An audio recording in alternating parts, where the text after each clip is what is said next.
Hello, friends. This is Dave Hurwitz, executive editor at ClassicsToday.com. You know, there are some pieces of music that are virtually ignored, not so much on recordings, but in real life, in performance, that don't get any press, aren't acknowledged, but are so entrancing, so masterful, so delicious that they really deserve a video all to themselves. And this is one of those cases. The piece I'm talking to it, yes. The piece I'm talking about, thank you, is by Ernest Bloch, still a tremendously neglected composer who wrote gobs of fabulous orchestral and chamber music, including a bunch of string quartets that nobody pays attention to and which are marvelous, and an extraordinary opera, Macbeth, really one of the best settings of Macbeth since like Verdi's, and no one pays any attention to it. It's really a crazy, absolutely crazy. Every so often, people trot out one of Bloch's Jewish works, but there's so much else that's absolutely fantastic. I did a video about his suite for viola and orchestra, which is just about the greatest piece for viola written in the 20th century. It's amazing and fantastic. But now I want to talk about a work with the completely unresonant title, 4 Episodes for Chamber Orchestra. Doesn't sound like much, does it? But whoa, wait till you hear it. And we're going to listen to some very extensive excerpts because you really need to. You really need to soak it in. It's an amazing little piece of music. Bloch wrote it in 1926. It's scored for a string quintet, that is the standard orchestral string quintet, 2 violins, viola, cello, and bass, a piano, and a wind quintet, flute, oboe, clarinet, bassoon, and horn. That's it. That's all. But the scoring is unbelievable. Bloch was such a master of instrumental music. And again, terribly neglected and unacknowledged, but he was from the very start. And this work has so much color and so much expressive range. It's only 15 minutes long. It's in 4 movements. It's like a little mini symphony. And each of those movements has a title. And the titles, if 4 episodes for chamber orchestra doesn't sound too interesting, well, check out these titles. This is a little better. You've got Humoresque, Macabre, and Obsession, and Calm, and finally, Chinese. I love Bloch in his Chinese mode. It's actually more fun than Bloch in his Jewish mode as often as not, because he wrote quite a few things in his Chinese mode, including the finale of that suite for viola. And I always said, and I say in that video, and I'm going to say it again, one of the things that has always attracted me to Bloch is that he reminds me of my grandmother, because it was an absolute tenet, as my grandmother said, of fabulous 50s interior decorating for little old Jewish ladies, or those who would become little old Jewish ladies, that every room needs a touch of Chinese. That's what Grandma used to say, and Bloch sort of felt the same way. He's obviously from the same culture. I feel a great kinship to him because his attitude was every piece needs a touch of Chinese, or at least some of them did. And he was very good when he was putting in his touches of Chinese, as you will soon hear. But these 4 episodes for chamber orchestra have been recorded about half a dozen times, off and on. No one has ever cared. I have about 4 of those recordings here, and I've got 2 for the purposes of this video. I just pulled them out easily. I'd have to dig around to find the other ones, although I have them. Quite often the couplings are other Bloch works for chamber orchestra, such as the Concerto Grossos, the Concerti Grossi, if you want to call them that. Here's one of them. This is on CPO with the Amadeus Chamber Orchestra under Agnieszka Dutzmal. This is very good if you can find it.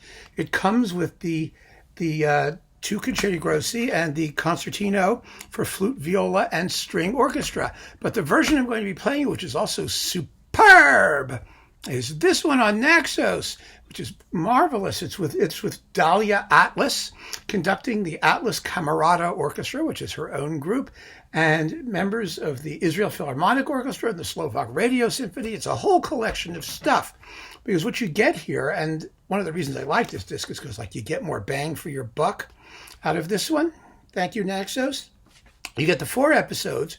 You get the early symphonic poems, the 2 poems, Hiver, Printemps, Winter, Spring, his first major published work, which is absolutely lovely. And you should hear it if you don't know it, or we'll talk about it later. At some point, we'll do something about it. And then the concertino for flute, viola, and strings, and the late suite modale for flute and strings. These are just lovely, lovely works. Wonderful pieces of music that deserve the widest possible currency. And, you may find them occasionally in chamber orchestra concerts, but not nearly as much as they deserve to be played. And the 4 episodes in particular are completely neglected. Now, one of the most wonderful things about the 4 episodes is that it's actually kind of a mini symphony, and it's in cyclical form. And it has a motto theme, a motto motive, because, Bloch was Swiss and was sort of educated in the tradition of Franck Dandy, and that his pieces are all somehow kind of like unified by things like that. The motto is a little odd, strange little tune that goes da da ba dum bum bum. That's it. And you're going to hear it. You're going to hear it a lot in these pieces. Each movement features a development or variation of that particular thing. Sometimes it's repeated literally, sometimes it's developed, but it is so much fun. So let's start right away with the Humoresque, macabre, the first movement. I'm going to play you 3 of the 4 movements. I'm not going to do the slow movement, which you can discover for yourself and which is entirely lovely.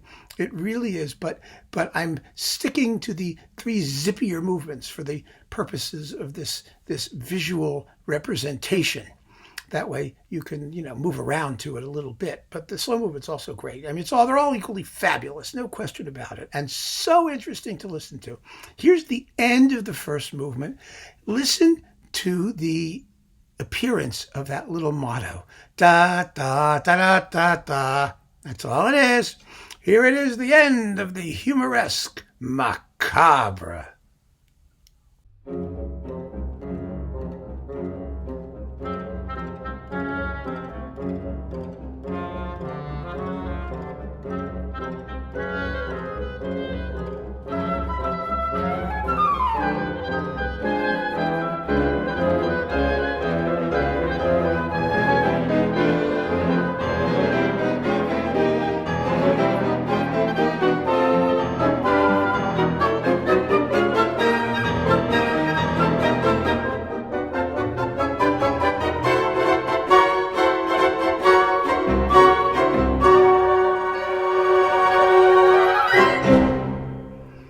It was humoresque-ish. It was macabre, wasn't it? But the second movement,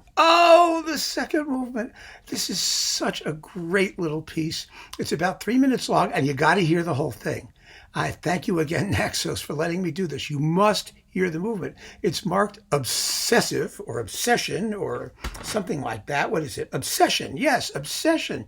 Here you have a variant of that little motto is repeated over and over and over and over and over and over. It's kind of like a fast passacaglia, or even more, it's even more similar to like that weird organ solo at the end of Janáček's Glagolitic Mass, which was composed, by the way, in just about exactly the same year as the 4 episodes. Not that they had anything to do with each other or would have known each other at all, but it's so cool. You just have this little repeated thing underneath and all kinds of fun stuff happening on top. So here is Obsession.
Now, where are you going to find 3 minutes of music for chamber orchestra that's that much fun?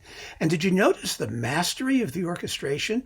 I mean, you're talking about 5 strings and 5 winds, although in some performances, like this one on CPO, I can see from the actual picture, they actually use more strings, maybe if that's a picture of these performances or just the group. But you can double the strings to make a beefier sound if you want. It doesn't make any difference. Now, the finale, this is another one of those things where you're not going to believe that there are only 11 instruments involved in this piece. It's incredible. It's the apotheosis of Bloch in his Chinese style. And even he was really proud of how he was able to imitate the sound of gongs and things like that, but with just 11 instruments. It's an incredible essay in orchestral or instrumental virtuosity. And once you hear it, you will never get it out of your head. I guarantee it. It is so cool. Here is the last movement, not the whole thing, just the first minute or so of the final movement, marked Chinese.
Extraordinary, right? You never heard anything like it. This is just one of those amazing little pieces. And no one knows it. Nobody cares about it. It doesn't get played. You don't hear it on the radio that often. I just think it's so extraordinary. I play this for friends of mine. I have, on multiple occasions. And I say to them, you got to hear this. Listen to this. Let me just put it on. It's 15 minutes, no big deal. And we put it on and they're like, holy crap, that's amazing. It really is amazing.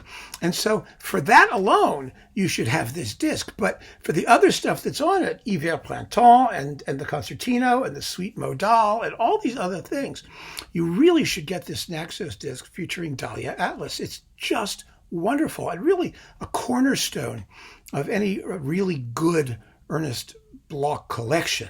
So I hope you've enjoyed this little survey of this little piece, this poor little neglected piece that really deserves as big a send-off as we could possibly give it. Thank you for joining me, folks. Keep on listening. Take care.